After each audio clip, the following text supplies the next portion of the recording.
thoughts on this Spanish intro? And coming to you back here with our first semifinals of the evening. Our players have taken that break, they have conducted their vetoes, and now they are picture perfect. No, that's not the word to use. They're ready, essentially, for the rest of this tournament. We are here now, kicking things off on Data Under the Sea. We're in the top right-hand corner of the map, spawning all the way in the top right-hand corner. We, of course, have our red Zerg player coming down from the land of India. He, of course, is going to be representing Alpha X. He got a little bit of blood. He got a little bit of his appetite whetted from the previous series, but now he's ready for the main course. He is Demi. And spawning in the bottom left-hand corner of Data Under the Sea, we have the favorite of this entire tournament, the GSL South Korean Protoss player. He is blue, representing his brand new team, Team GP. It is NightMare.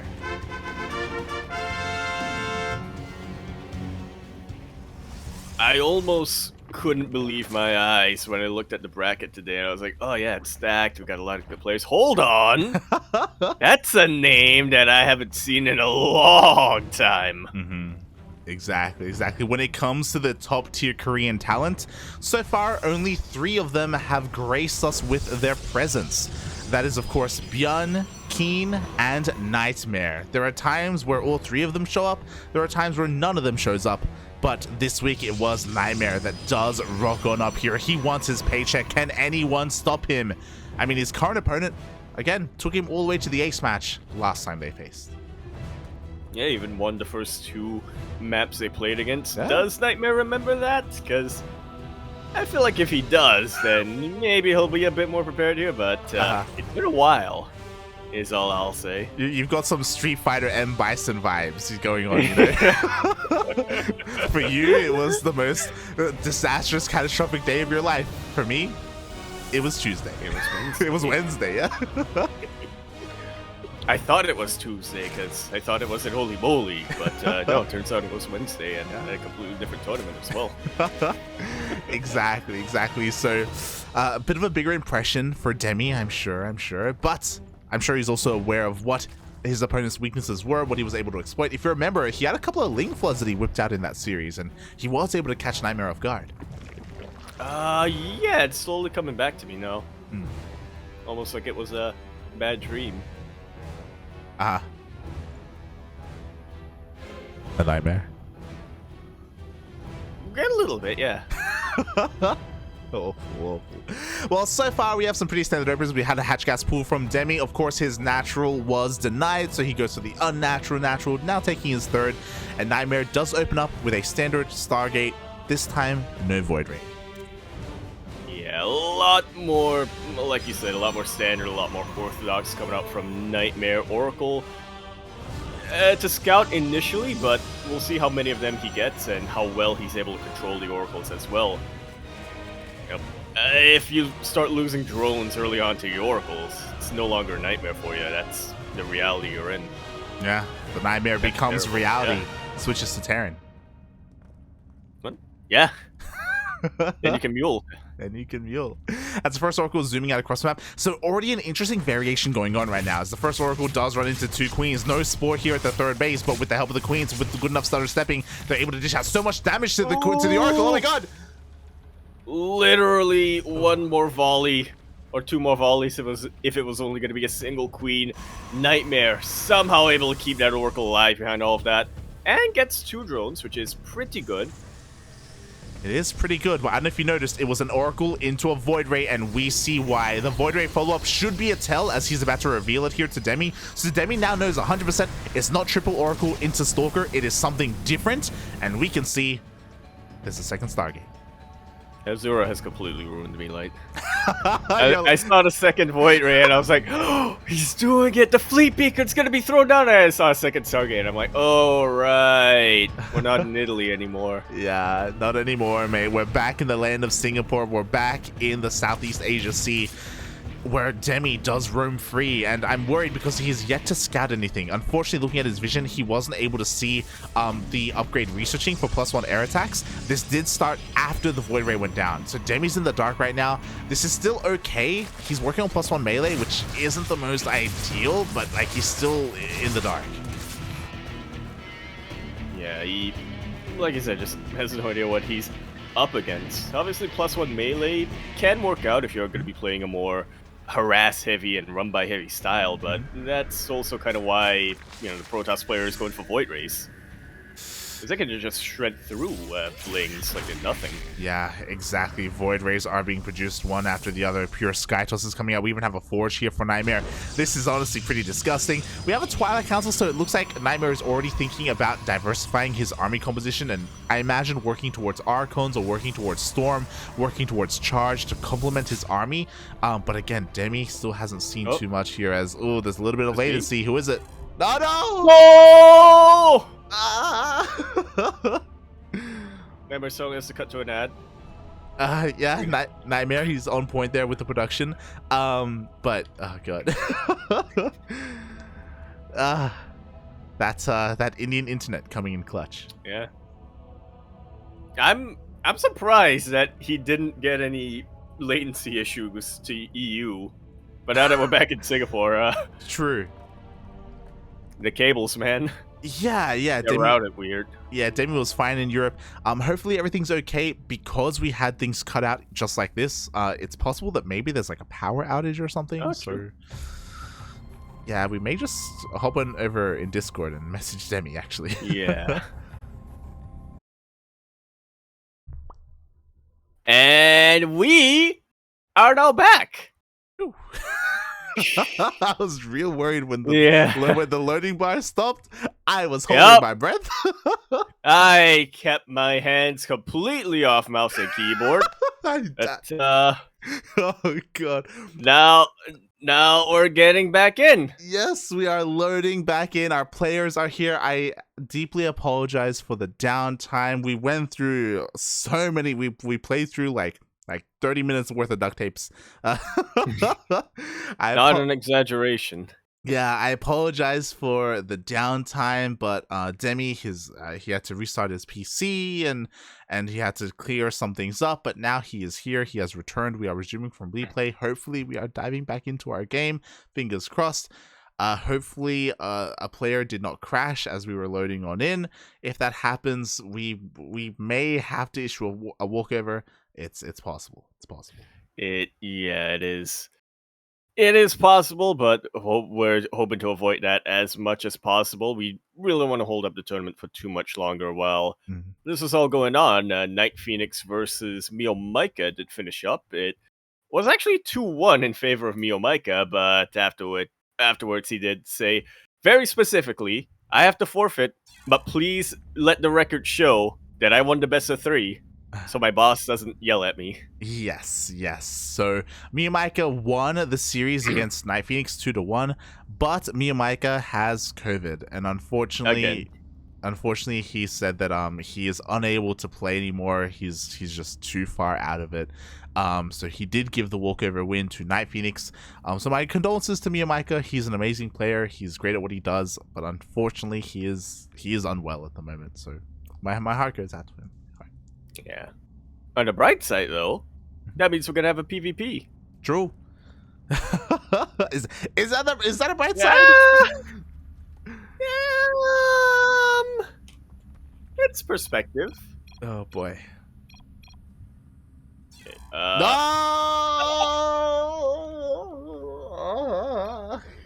I was gonna ask if you were a ref or not. Are we back? Oh, are we okay? Are we back? Are we okay? Oh. Okay. Count us in. Go for it. 3, 2, 1. NightMare actually did both. Yeah. Oh my God. So where were we in the series? It's a fresh. It's fresh, right? It's 0-0? It's fresh. 0-0 game 1. Oracle just got sniped by a couple of these queens, and to catch everyone up, Demi almost just lagged out, but thankfully we can continue our game. If you remember, NightMare specifically was going Sky Toss here with his opener. He does have a second Stargate. He's pumping out these Void Rays. And yeah, we're kind of getting into the swing of things. As a reminder, Demi still has a scout of this, by the way. He hasn't gotten into the main. Thanks for the recap. Because I did not, I let everything going on just slip out of my mind when we got to the first duct tape. Yeah, exactly. The first wave of Void Rays already pushing out across the map here towards the top top corner of the map. We just see a transition, by the way, into Charged Archon. So NightMare may be assuming that this kind of initial Void Ray opener isn't going to be able to snowball from here, but we'll see if he can at least get the hatchery. Yeah, there are a couple of queens, and they have plenty of energy to transfuse, but I think the damage output is a bit too much from these Void Rays. Demi will kill one Void Ray, but at the cost of that entire base. Oof, Demi is trying to double expand here to make up for this, but honestly, well worth it for NightMare. He loses one Void Ray for an entire hatchery, so I'm sure he's very happy with that. Meanwhile, across the map, +1 melee is done. Banelings are rolling on in, and Demi wants to try and bust on in and get some damage done. Oof. Oh, he didn't know that NightMare didn't have Storm yet. Was a little bit hesitant moving forward with those Banelings and with those Lings, but at the very least, Demi will confirm the unit composition that NightMare is going for here. Should be adjusting accordingly. He got the Spire initially, wanted to do Demi things with Mutalisk, but now realizes, yeah, probably not the most useful unit in a fight. Yeah, I'm a little bit worried for Demi because he did see the Archons, I believe, so he should be aware of the Charger Archon. I mean, now he knows for certain. But unfortunately, no. Yeah, Ling Bane Hydra isn't going to be ideal against this, and already a large portion of those Lings get sniped, and GG gets gold. NightMare takes game number 1. GG. Demi gets completely bamboozled. He was getting ready for Sky Toss. That's why we had a Hydrogen and a Spire on the way. But the push comes out, and Demi knew that he just had no way of stopping it, especially after that blunder. Yeah, welcome back to the tournament, everyone. Yeah. Oh, yeah. I was gonna say, that was what we were leading up to. Yeah, definitely. Yeah, GG. It was all leading up to. Yeah, like NightMare had did a great job at just switching up all of his tech, and Demi was just playing blind for such a long time. Again, though, even longer time. Yeah, and I'm sure a lot of our players were also kind of really frazzled by like being thrown into a game again. We were trying to find our bearings, but at least game 2 will start from the beginning. Yes.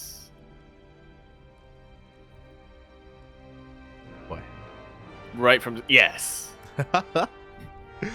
As the lobby has been made, it looks almost not. Go on. No, I was gonna say something else. I was like, it's almost as if we're in a best of 2 now. But no, that doesn't make sense.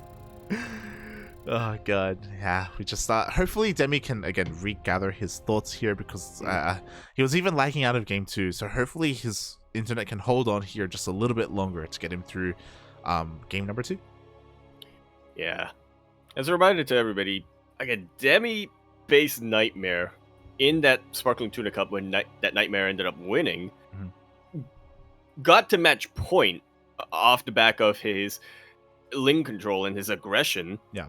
And then from there got a little bit reverse swept, so he absolutely has it in him to beat NightMare here and take it all the way to the grand finals, but yeah, we'll see how it goes for the rest of the series as we jump right into inside and also out. We're in the top right-hand corner map, sweating all the way in the top right-hand corner. We, of course, have our red Protoss player coming down from the land of Korea. He, of course, is going to be representing his brand new team, Team GP. He is NightMare. And spawning in the bottom left-hand corner of Inside and Out, we have the Indian Zerg player himself representing Alpha X. It is Demi.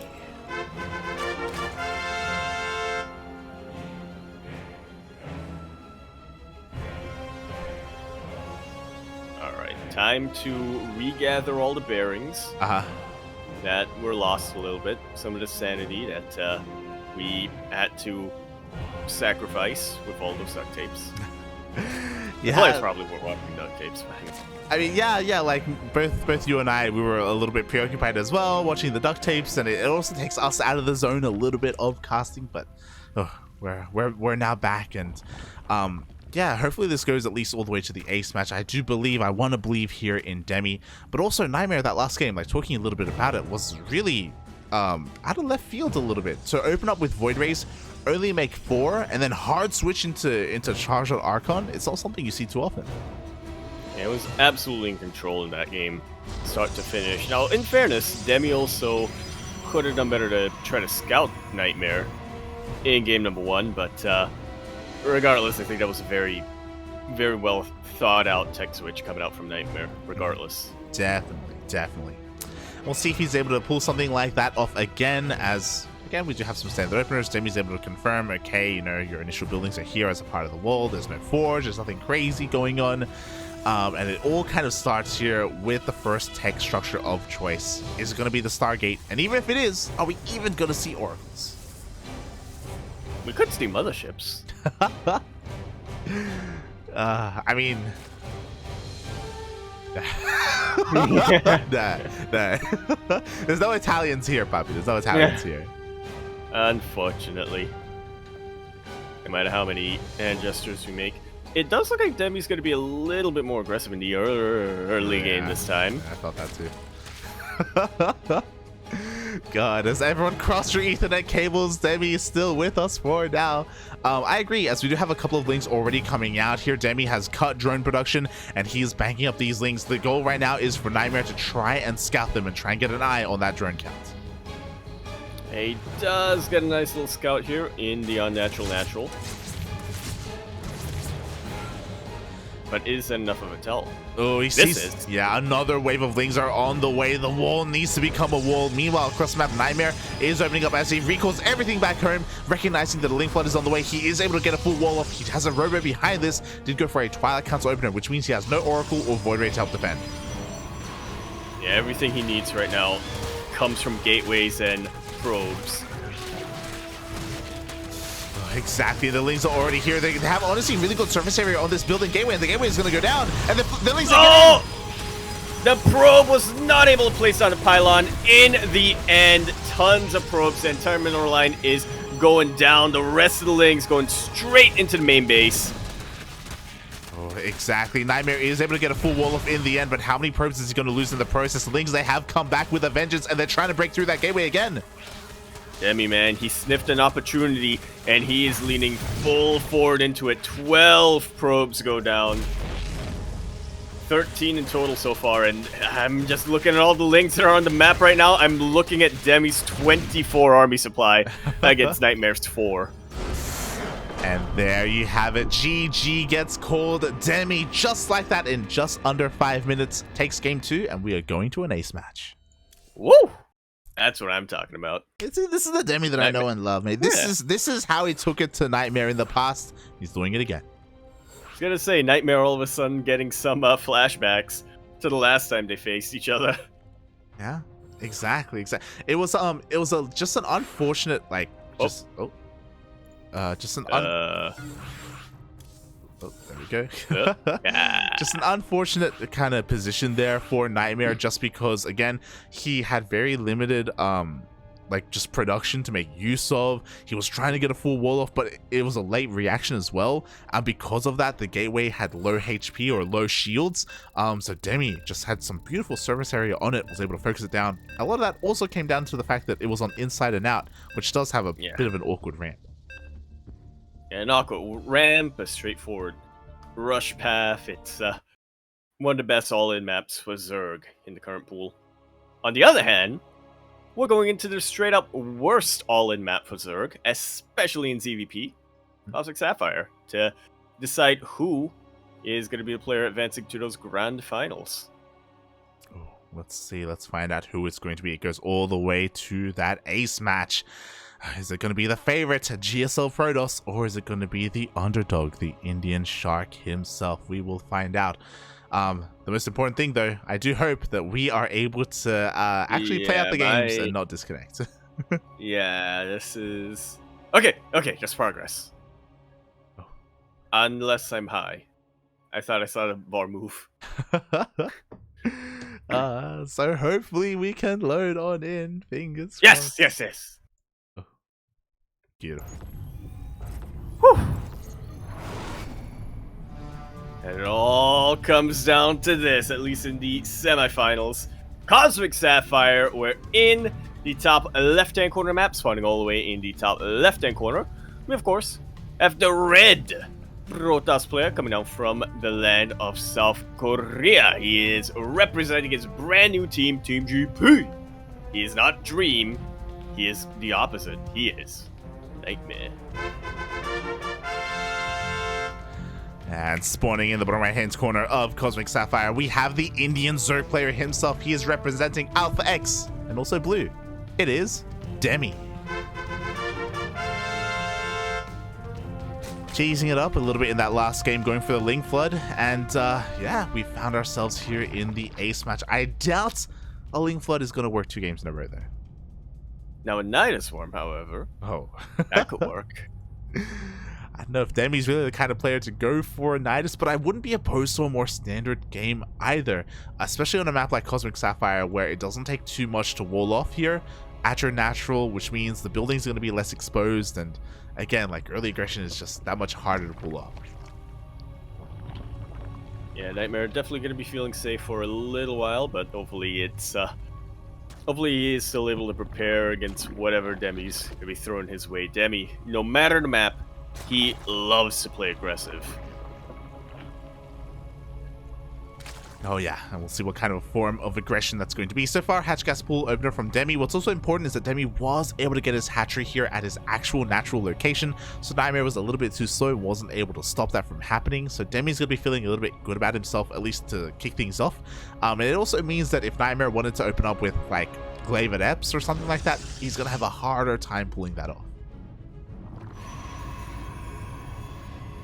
Yeah, so we'll keep our eyes on those production tabs right now as Demi keeps his own eyes on the Overlord.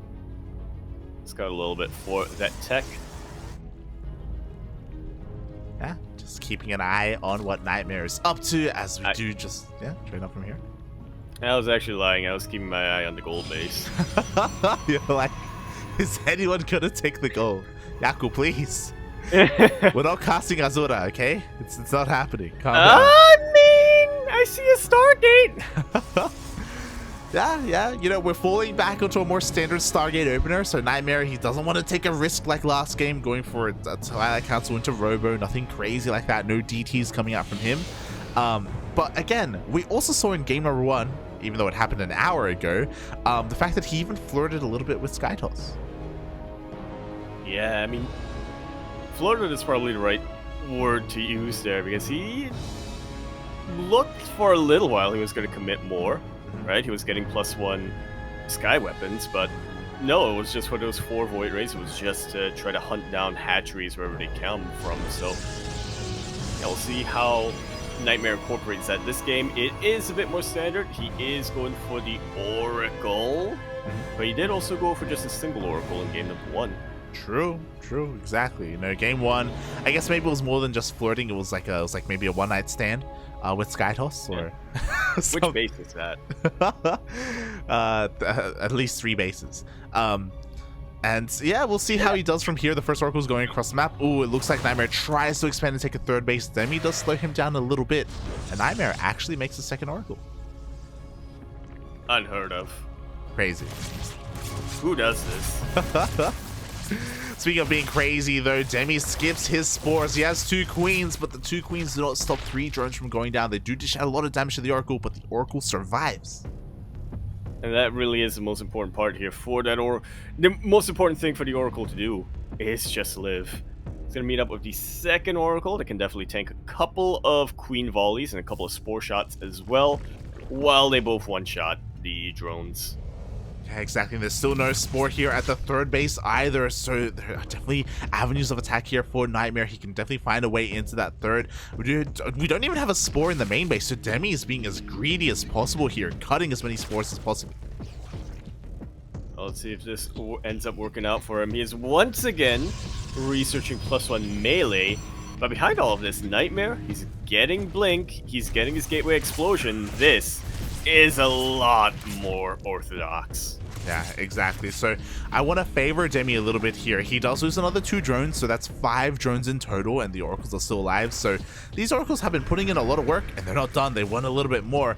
But +1 melee is going to work so much better here against these Blink Stalkers. Ooh. What? Oh my god. That finished? That finished. That... Alright, today I learned 2 Lings is enough to out DPS the Stasis Ward. Yeah, Demi a little bit unlucky, miscalculated a little bit as well. 3 drones do get stasis, both Oracles are still alive, and here comes that Gateway Explosion. So, a couple of things about this build, by the way, from NightMare. He is so much more committed with Blink Stalkers. He doesn't have a Forge, he's not going for +1. He does not intend to go for these upgrades, or at least he's delaying them so much more to instead go for an earlier push.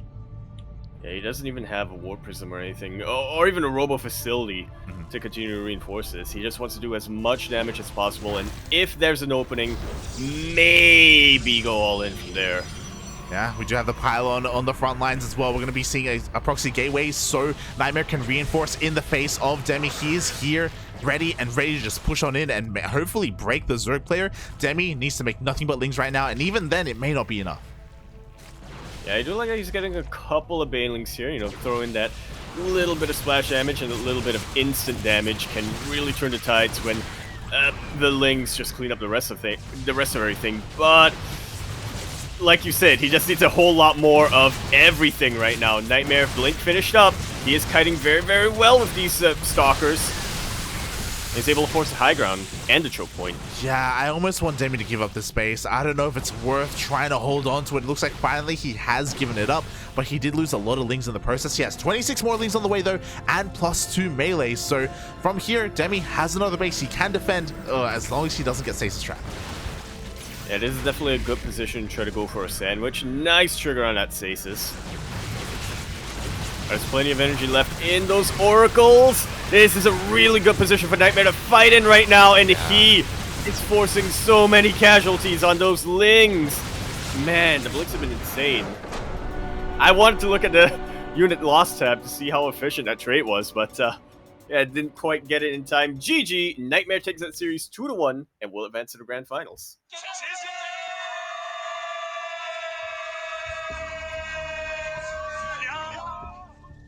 Definitely well played.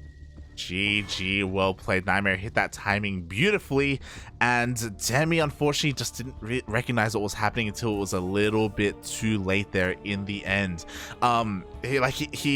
Because of that, he took a fight that he really didn't need to take at that 4th base location. He was bleeding out a lot of Lings, and you can't afford to lose Lings that early because 1, you don't have that much lava to work with. 2, like, you need to bank up and be able to snowball and keep up with the momentum that your opponent has. Yeah, fighting at a choke point towards the end there yeah. definitely didn't help either, but he knew that he needed to stem the tide somehow, and he just didn't have enough to do so. I will say, impressive that he was able to take it all the way to the ace match once again against the favorite of this tournament. Yeah, definitely. You know, mad props to Demi to take it all the way to game number 3, and yeah, in the end, his run has to end here. Unfortunately, his internet also wasn't helping him out either, so a little bit unfortunate when it comes to that. But congratulations to NightMare. He moves on to the grand finals, and we are here to find out who faces him. You know what that means, Light? What does that mean? We got nothing but PvP here on out!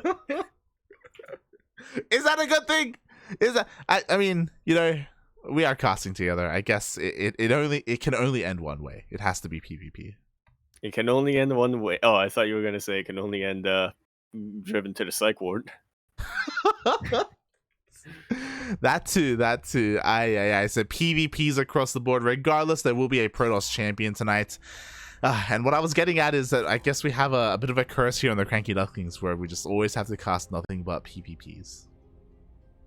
Yeah, love to see it. Or do you?